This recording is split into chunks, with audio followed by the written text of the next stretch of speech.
Hey, what up everybody? This is Stevie Breach coming to you fresh off the news that was delivered today that Bellator's first annual pay-per-view won't even get off the ground. It seems like the Spike TV brand has got some sort of curse set over it, with TNA not being able to reach the heights that they should have been, and Spike TV going out, purchasing the company of Bellator, trying to purchase and make a MMA company on the side. Isn't even able to get their first show off the ground. This is off the news that Tito Ortiz fractured his neck, and they weren't able to find a replacement in time for the fight that is scheduled in November to fight Rampage Jackson.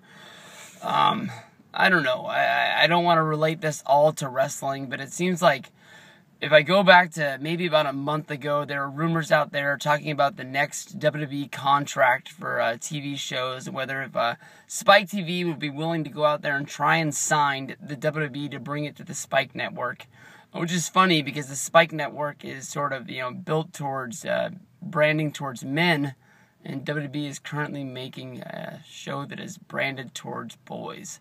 But you would think of all the money that Spike TV bails out TNA with, as well as they're running their own full-time company, Bellator, trying to get them off the ground till they'll be able to support themselves and they can sell off to somebody else and just have the TV rights to the show. They went out, they signed the two biggest stars that were out there. The only problem is anybody who wants to be a star in UFC in MMA is going to be guided towards going to UFC. There's no way in the world you can become a star in a second-rate company, as seen in TNA. TNA has gone out and they've been able to deliver stars, but no one's been able to become a star in TNA and move that over and sort of grow upon that in WWE. A few guys have gone over, a few guys have been able to make the transition at all. This is not good at all. What we had to go through as fans of wrestling, watching TNA, trying to promote MMA through them, because basically they had to bend over and take it up the yang because they need that Spike TV money. Rampage Jackson came in to, a big, huge deal with Kurt Angle, was fizzled out into nothing after Tito Ortiz came in as the mystery man for the Aces and Eights, only to just disappear because neither of them had the time to work on their wrestling skills as well as just draw any money. I think that a Rampage Jackson versus Kurt Angle match would have been huge. Would have made Bound for Glory feel like a WrestleMania event, having, the crossover star there. But just the fact that knowing that, you can't promote a real fight using a fake wrestling match without that guy winning would have pissed me off that Rampage was able to beat Kurt Angle in his own ring. I just wish that they would have done this match at another time. But I think by the time that Rampage wants to wrestle, the match with Kurt just really, honestly, isn't going to mean anything. I just remember, when he came out on Spike TV that night, it was a huge deal on Impact.